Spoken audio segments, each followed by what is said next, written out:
apabila seseorang itu ada kembung, itu angin banyak di dalam badan dia. Di dalam badan maksudnya kalau di perut asalnya dia akan masuk ke dalam pembuluh darah. Jadi dia pergi travel kemana-mana, termasuk ke tangan.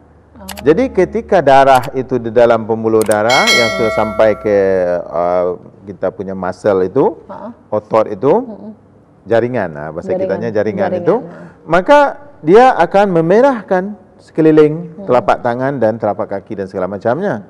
Tetapi kalau banyak angin tadi masuk kaki di situ, dipengaruhi sebahagian oleh angin, maka di tempat angin yang banyak tadi itu yang merahnya tak nampak, karena anginnya banyak di situ.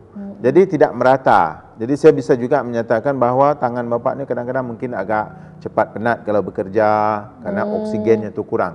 Yang memerahkan tangan, darah, kaki segala macam itu ialah oksigen di dalam darah, Pak. Jadi kalau bapak ada angin, itu bersumber biasanya daripada perut. Harus perutnya yang betul kan, nggak bisa yang tangan putih saja yang disembuhkan. Jadi bapak datang ke Al-Jawad, insyaAllah kita bisa bantu. Baik, alamat lengkapnya di layar kaca ya Pak ya. Baik, kita masih tunggu ya di telepon kita di 462218 yang ingin bergabung bersama kami. Mungkin silakan Pak Ibrahim, tadi kita mau menanyakan tentang mereka yang mengalami kronis ini, apa benar bisa disembuhkan begitu. Kita bukan telepon dulu ya Pak. Ya, baik. Oke. Halo, assalamualaikum, selamat malam. Halo. Halo. Halo, assalamualaikum Ibu, dengan siapa di mana? Saya Ibu Sumiati.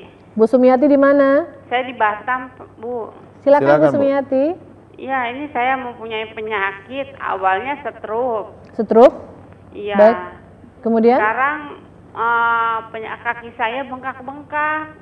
Kakinya bengkak? Besar. Jadi kepatannya pada besar semua. Pegal, Bu ya? Iya, terus pernapasan juga nyesek. Oke. Umur Ibu berapa sekarang? 37. Baru 37? Masih muda iya. ya? Oke, baik, Bu. Oke, yang pertama, baik Ibu, dimatikan dulu teleponnya. Ada iya, makasih. Iya, baik. Oke, terima kasih baru ya, Bu. 37, Ibu sudah mengalami gejala-gejala yang begini, yang biasanya baru dialami oleh orang 50 ke atas. Iya. Jadi Ibu datang, insyaAllah kita boleh carikan jalan keluarnya. Jadi apa yang masalah sekarang nih pada Ibu, ketika toksin sudah semakin banyak di dalam tubuh, maka penyakit juga akan semakin banyak. Jadi toksin tadi akan menghalang kelancaran darah. Artinya darah yang seharusnya bersih itu sekarang yang banyaknya yang kotor. Ketika yang banyak yang kotor, oksigennya tidak cukup, kurang. Karena oksigen itu dalam yang bersih. Itu nutrisinya juga kurang, karena nutrisi itu makanan-makanan itu di dalam darah yang bersih. Maka kekurangan asupan oksigen dengan makanan di dalam darah Ibu itu kekurangannya itu sampai ke seluruh tubuh. Maka efeknya tubuh itu tidak akan kuat. Karena yang menguatkan tubuh itu adalah oksigen. Makanan yang cukup. Ketika tidak cukup, walaupun kita makan cukup, tapi pembahagiannya di dalam tidak cukup, tidak merata, maka akan berlakulah kelemahan di mana-mana organ. Kalau toksin itu sudah banyak di paru-paru, maka akan dikeluhkan juga lah masalah sesak nafas. Contoh, kalau toksin itu banyak di jantung, akan berlakulah berdebar-debar. Kalau toksin itu banyak di pinggang, akan sakit, nyerilah di pinggang dan segala macamnya. Jadi yang menyebabkan Ibu sakit itu ialah toksin tadi. Sekarang ni 37 tahun dia sudah banyak, kita harus buangkan, Bu. Secara beransur-ansur, tidak bisa sembuh dalam seminggu. Tapi saya yakinlah Ibu bahawa kalau saya bantu Ibu akan sembuh dengan izin Allah. Oke. Baik. Nanti Ibu bisa lihat alamat dan nomor telepon praktek di layar kaca ya Bu ya. Oke, baik. Kembali saya jawab yang tadi. Silakan Bu. Penyakit kronis, baik yang sudah menahun ataupun yang masih agak baru, itu pada dasarnya bisa untuk disembuhkan, boleh untuk disembuhkan. Cuman kalau datang sudah terlambat, itu biasanya memang dengan cara apapun susah. Makanya untuk mengobati ini jangan parah dulu baru kita obati. Jadi seperti Ibu nih, sekarang Ibu datang umur 55, besok mungkin semakin susah untuk disembuhkan. Peluang itu tetap ada, kalau tidak 100% ya 70% gitu. Tetapi sudah semakin susah, karena semakin banyaknya toksin, semakin banyak juga yang akan kita buangkan. Dan ini menguras tenaga kita juga, dan menguras waktu juga gitu. Kemudian ketika toksin-toksin itu semakin banyak, kalau perawatan penyakit kronis itu dilakukan dengan betul, ya dia akan sembuh. Jadi saya selalu menekankan bahwa penyakit kronis harus dari akarnya dibetulkan. Harus penyebab asalnya itu dibetulkan. Harus toksinnya yang dibuangkan. Kalau tidak, dia tidak akan sembuh. Malah nanti penyakit itu bukan bertambah sembuh, bertambah parah dia. Semakin banyak lama kita mengamalkan obat, kadang-kadang semakin bertambah penyakit. Semakin bertambah juga keluhan-keluhan gitu. Jadi kalau penyakit kronis dibetulkan daripada penyebabnya seperti yang saya bilang toksin tadi, itu tidak ada jalan dia tidak sembuh secara logika gitu. Karena saya mengutarakan tadi setiap penyakit kronis mesti berawal dari kelemahan ginjal dengan liver. Maka untuk penyembuhan penyakit kronis harus berawal dari sini.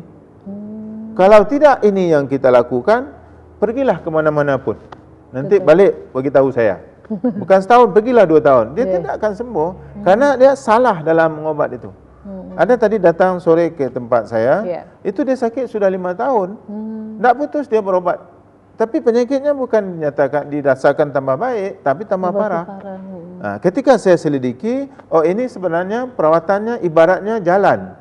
Jalan yang dua lorong, kalau Malaysia panggil 2 lorong. Satu ke sana, satu ke sini. Enggak ketemu antara obat dengan penyakit. Ya enggak sembuhlah dia. Benar. Gitu. Tapi yang diobati ini kan enggak paham. Gitu. Jadi mereka berobat. Kemarin juga di Pekanbaru sebelum ke sini itu sudah 7 tahun. Katanya sakit mah. Awalnya sakitnya gimana? Jadi kita harus mengkonsultasi pasien itu dari awal. Apa penyebab untuk mengetahui apa penyebab penyakit? Ibu ni menggendong anak kecil waktu hampir maghrib di luar rumah mertuanya di jalan aspal. Tiba-tiba waktu maghrib hampir datang itu, dia tengah sedang berjalan-jalan itu menyucuk di telapak kaki dia, di tumit dia. Tiba-tiba. Sebelum tu enggak ada apa-apa. Dan setelah itu kata kesentrum ke seluruh tubuh dia kata. Apabila dipijakkan kesentrum, dipijakkan kesentrum. Sejak itulah dia sakit, sudah tu banyak angin, terasa kembung dan segala macam. Jadi ketika berobat dinyatakan penyakit mah, tapi dah 7 tahun diobati enggak sembuh-sembuh. Ketika datang kepada saya, ibu ada gangguan jin. Jadi Pak, perawatannya bagaimana? Ini harus saya bekam ruqyahkan, saya bilang. Jadi ketika dibekam ruqyahkan, tadi perutnya itu rasa penuh. Kayak ada berjalan-jalan itu di perut. Sudah diruqyah, dibekam ruqyah, dia muntah-muntah, Pak sudah agak ringan katanya. Jadi selama ini perawatan yang dilakukan tak kena mengena dengan penyakit dia itu. Diberikan obat mah. Padahal penyebabnya bukan ada mah pun. Dia berjalan-jalan waktu hampir maghrib, senja dengan mendukung anaknya, tiba-tiba menyucuk di bawah tumit kaki. Dan ketika dipijakkan lagi, dia tersentrum ke seluruh tubuh. Besoknya dia mulai sakit. Sebelum tu enggak ada apa-apa. Jadi setiap penyakit yang datang tiba-tiba begini, itu kebiasaannya ada penyebab-penyebab yang tiba-tiba juga. Bukan penyakit biasa, itu penyakit luar biasa. Jadi kalau ini perawatannya untuk seperti itu harus dibekam ruqyahkan. Gitu. Jadi harus daripada penyebab. Jadi setiap penyakit kronis boleh sembuh. InsyaAllah boleh sembuh. Di dalam Islam kita diterangkan, dalam agama kita setiap penyakit ada obatnya. Itu hadis Nabi. Jadi kita kalau tidak sembuh, mungkin perawatannya kurang cocok atau tidak betul. Atau mungkin juga kita orang yang mengobat itu tidak mengikuti disiplin yang diberikan oleh yang mengobat. Banyak juga ke saya datang, Pak, bagaimana ni Pak? Saya kata insya-Allah Bapak bisa disembuhkan dengan syarat begini, Bapak harus datang begini. Sudah datang sekali 3 bulan baru datang lagi. Pak, obat dah habis Pak. Bagaimana perubahan? Ketika saya makan obat tu 2 bulan yang lalu, bagus Pak. Ini dah sebulan enggak makan obat, sakit lagi katanya. Karena belum sembuh sepenuhnya, mungkin baru 40%, 50%. Tu. Tapi karena dia sudah merasakan enak gitu, enggak datang lagi. Halo, Assalamualaikum, selamat malam. Malam, Assalamualaikum Bu. Waalaikumsalam Pak. Dengan siapa nih, di mana? Dengan Muhammad Bu. Pak Muhammad di mana? Pulau Terong, ke belakang Batam Bu. Silakan Pak. Silakan Pak. Saya sakit kaki ini udah kaki kiri kanan Pak? 3 tahun Bu. Kaki kiri kanan? Kaki kanan Pak. Itu di mananya sakit Pak? Itu saya tidak bisa berdiri lama, apalagi Pak, saya kalau mau sholat itu, itu kayaknya kalau imam itu baca surat panjang itu, gelisah. Itu gelisah Pak. Ya. Kaki kanan atau kaki kiri Pak? Kaki sebelah kanan Bu. Kaki sebelah kanan. Oke, itu sudah berapa lama Pak? kurang lebih 3 tahun Pak. Yang kiri nggak masalah? Gimana Pak? Yang kiri? Yang kiri nggak masalah? Yang kiri enggak Pak. Pernah Bapak jatuh melibatkan kaki kanan? Itu pernah waktu saya masih lajang, itu sekitar tahun-tahun 90-an itu Pak. Oke, baik. Baik. Itu saja Pak ya, saya akan jawab dengan betul Pak insyaAllah. Oke, terima kasih ya Pak Muhammad. Ya, sama-sama. Umur Bapak sekarang berapa Pak? Ya Pak, gimana Pak? Umur Bapak sekarang berapa? Saya kelahiran 74 Pak. 74. Oke. 74. Oke, baik. Terima kasih Ya ya Pak. baik, Pak Ustaz. Ya, Assalamualaikum. Waalaikumsalam warahmatullahi wabarakatuh. Oke. Ini apa yang ditanyakan oleh Pak Muhammad, mungkin beliau mewakili banyak masyarakat di yang mendengar Batam TV ini. Ditolong dengar baik-baik ya. Yang pertama, kenapa kaki tangan kanan saja yang sakit? Sedangkan seharusnya kalau sakit itu kan dua-dua. Iya. Kalau kaki kita katakan sebab toksin banyak di kaki, kenapa hanya kanan saja? Kenapa toksin itu tidak adil? Dia pergi ke kanan saja, tidak ke kiri kan gitu. Iya. Ketika saya tanya, pernah nggak jatuh yang melibatkan kaki kanan? Pernah, katanya beliau ketika bujang lajang dulu. Jadi itu sudah mungkin berlaku 20 tahun yang lalu. Tapi sekarang 3 tahun yang lalu baru ada akibatnya. Jadi jatuh apabila tidak betul diobati, maka efeknya itu bisa datang 2 tahun, 5 tahun, 10 tahun, bahkan 20 tahun kemudian. Jadi hati-hati pemirsa sekalian yang pernah jatuh, walaupun anda di ronsen, di CT scan, menunjukkan hasilnya tidak ada apa-apa, jangan anda terlalu gembira. Mungkin ada masalah dengan saraf, mungkin ada masalah dengan pembuluh darah yang halus, itu tidak nampak di ronsen, tidak nampak di CT scan. Masalah darah kayak darah jugalah. Tetapi banyak ini pasien saya jatuh kena kepala. Ada yang ketimpa kelapa kepala, sudah tu dibawa ke rumah sakit, di ronsen, oh kepala ibu enggak ada apa-apa, bagus. Tapi 3 tahun kemudian dia sakit kepala sebelah, berair-air mata keluar. Kenapa? Karena pernah jatuh ditimpa oleh kelapa itu. Jadi efeknya itu datang kemudian. Tetapi ketika diperiksa waktu itu enggak ada apa-apa. Ya karena dia melibatkan saraf, melibatkan pembuluh darah dan darah. Itu tidak nampak. Dalam CT scan semua itu tak nampak itu. Kalau yang dilihat tu biasanya ada retak enggak, ada enggak patah tulang, itu yang dilihat itu. Jadi ini penyebabnya adalah Bapak pernah jatuh yang melibatkan kaki kanan waktu lajang. Dan kenapa sekarang baru ada, itu proses yang ketika berlakunya jatuh, adanya salah urat itu, bengkoknya sedikit urat, kayak pipa bengkok itu, kan tak sebesar itu jadinya. Jadi ketika awal-awal dia masih jalan dengan baik, darah itu masih lancar, toksinnya masih belum begitu banyak. Maka sekarang sejak 3 tahun dulu, toksin itu sudah banyak daripada darah bersih. Pembuluh darah itu sudah sempit. Maka ketika dia turun ke bawah, dia susah untuk naik ke atas, berarti toksin sudah banyak. Dan oksigen sudah kurang. Makanya ketika beliau solat, berdiri untuk solat, imam agak lama membaca ayat saja, itu pun sudah enggak tahan. Karena yang bisa tahannya kita dengan keadaan-keadaan itu ialah ketika oksigennya cukup, ketika makanan-makanan untuk sel-sel itu cukup.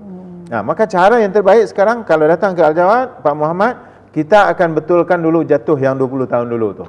Itu dalam homeopati, itu tidak dengan bekam. Dengan obat homeopati kita betulkan dulu jatuh-jatuh lama itu. Baru kita bekam untuk mengeluarkan toksin yang ada di situ. Maka nanti toksin keluar, itu mungkin perlu diterapi sekali. Semakin banyak toksin keluar, nanti di kaki itu akan semakin tahan. Jadi jangankan imam membaca ayat 1 halaman itu, itu imam tarawih yang 1 juzuk pun insya-Allah boleh tahan. Halo, assalamualaikum, selamat malam. Halo. Halo Ibu, selamat malam. Assalamualaikum. Waalaikumsalam. Ibu dengan siapa di mana? Ibu Deliar di Tanjung Priayu, Bu. Silakan Bu Lian. Saya mau nanya Pak. Ya silakan. Saya Bu. udah jadi pasien Bapak dulu, udah pernah berobat 3 kali. Alhamdulillah udah kurang. Pusingnya menusuk di kepalanya udah. Seandainya saya ulang lagi bekam ke tempat Bapak gitu kan, saya kira ngambil obat lagi nggak Pak? Nebus obat lagi dari awal. Oke, kalau keluhan-keluhan itu sudah semakin hilang, dan hanya tinggal mungkin toksin-toksin yang masih perlu dibuangkan, itu perlu dibekam saja. Perlu dibekam saja, atau mungkin perlu diterapikan sekali. Ya, lihat keadaan lah, saya konsul ibu lagi dulu.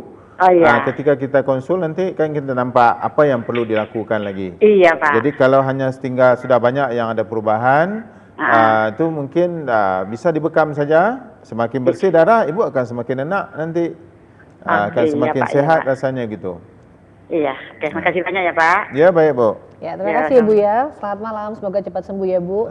Ini beliau pernah datang dulu sekali, jadi kita obat, kita bekam, alhamdulillah sudah ada perubahan. Ya. Jadi jangan berhenti hanya karena baru ada perubahan. Kita mau sembuh. Iya. Gitu. Oke, kembali kita bukakan telepon. Halo, assalamualaikum. Selamat malam. Halo. Halo, assalamualaikum. Halo, assalamualaikum. Waalaikumsalam warahmatullahi wabarakatuh. Ibu dengan siapa di mana Bu? Saya Bu Sri Mujiati dari Tanjung Uban. Iya, silakan Ibu. Gini, Pak Haji, silakan, suami saya itu kena stroke udah 3 tahun. Oke. Ini udah ini kena serangan kedua gitu. Oke. Apakah bisa ya dibawa ke tempat Bapak gitu? Kapan kenanya yang kedua nih Bu? Kira-kira 4 bulan yang lalu. Sekarang bisa jalan nggak? Nggak bisa. Nggak bisa. Sama sekali nggak bisa? Nggak bisa, tapi dia bangun dari tidur bisa. Oke. Kalau begitu bentuknya Bu. Ya. Oke, ada lagi yang lain? Itu saja. Saja Bu. Iya, cuma dia keluarnya itu di ini dokter bilang dia ada penyumbatan di pangkal otaknya sebelah. Ya, baik Ibu, nanti jelaskan oleh Pak Ibrahim ya. Oh iya. Terima kasih Bu, selamat malam. Assalamualaikum. Pemirsa sekalian dan Ibu yang dari Tanjung Uban, itu kalau sudah berlaku darah tinggi, tekanan darah tinggi, obatilah cepat dengan cara yang betul supaya tidak berujung kepada stroke. Dan kalau sudah kena stroke sekali, obatilah cepat supaya dia boleh pulih sepenuhnya dan tidak kena stroke yang kedua. Karena stroke ni boleh 2, 3 dan 4 kali. Saya ada di Kuala Lumpur, pasien saya dah 4 kali kena stroke. Ketika dicegah dia untuk makan tu masak lemak itu, yang bersantan-santan tu, dia tersenyumnya, enak Pak katanya. Jadi sangat susah bagi dia untuk menjaga pemakanan yang kolesterol tinggi itu. Sehingga dia 4 kali kena stroke. Yang kedua, kita obati, boleh bawa mobil, bisa bawa mobil lagi bapak saya kata anaknya. Anaknya kerja di Kuala Lumpur, bawanya dari kampung gitu. Itu dah okey lah pulang, nanti kena lagi sekali. Jadi untuk yang begini Bu, kalau sudah kena yang kedua atau kena yang pertama, kena stroke ni bisa parah, bisa kurang. Bisa stroke ringan. Yang kena kalau tidak bisa berjalan itu termasuk yang agak berat. Dan kalau sudah tidak bisa berjalan dan 4 bulan kena, kalau untuk perawatan Bu, ini harus secara intensif. Itu perawatan terapi harus dari pagi sampai petang. Dan perawatan untuk bekam harus dilakukan seminggu sekali begitu. Saya akan cek dululah HB-nya bagaimana, harus diperiksa lengkap-lengkap. Ada enggak masalah lain, ginjal sudah bagaimana, kemudian ada faktor umur juga berapa. Itu kalau untuk diberikan perawatan yang serius Bu, itu harus dirawat inapkan. Rawat inap saya sekarang ini baru melakukan di Pekanbaru. Jadi Ibu harus ke Pekanbaru dan dirawat inapkan di Pekanbaru mungkin untuk seminggu atau 2 minggu. Mudah-mudahan nanti dia akan boleh beransur bisa berjalan. Karena toksin itu sudah banyak itu. Jadi harus diintensifkan perawatannya itu. Terapi harus pagi sore itu. Bekam harus kalau bisa 3 hari sekali, 3 hari sekali kita akan lihat dulu. Kemudian harus dimonitor terus perkembangannya itu. InsyaAllah beransur-ansur dia akan beransur baik. Gitu. Baik, karena udah penghujung waktu Pak, kita ada mau sampaikan kepada pemirsa. Baik, saya akan jawab sedikit dulu. Tentang ditanyakan apakah bisa bekam menyembuhkan penyakit kronis gitu. Nabi menyatakan di dalam hadis bahawa setiap penyakit ada obatnya. Dan menyatakan bahawa bekam adalah pengobatan yang terbaik. Dan saya juga sudah menerangkan bahawa bekam ini diterima perintahnya oleh Rasulullah itu di langit yang ke-7 itu, bukan di bumi. Menandakan bahawa ketinggian pengobatan bekam ini kalau dilakukan secara betul. Ini harus yang betul ya. Karena banyak orang yang membekam, yang mendakwa mengikut sunnah tapi tidak betul. Jadi kalau penyakit kronis boleh disembuhkan dengan bekam, itu termasuk juga untuk penyakit-penyakit kronis itu semua. Kalau penyakit bekam dinyatakan yang terbaik oleh Rasulullah, termasuk untuk penyakit yang akut dan juga termasuk untuk penyakit-penyakit yang kronis. Artinya penyakit kronis sangat-sangat memungkinkan boleh disembuhkan dengan bekam, termasuk stroke yang dialami oleh ibu yang di Tanjung Uban tadi.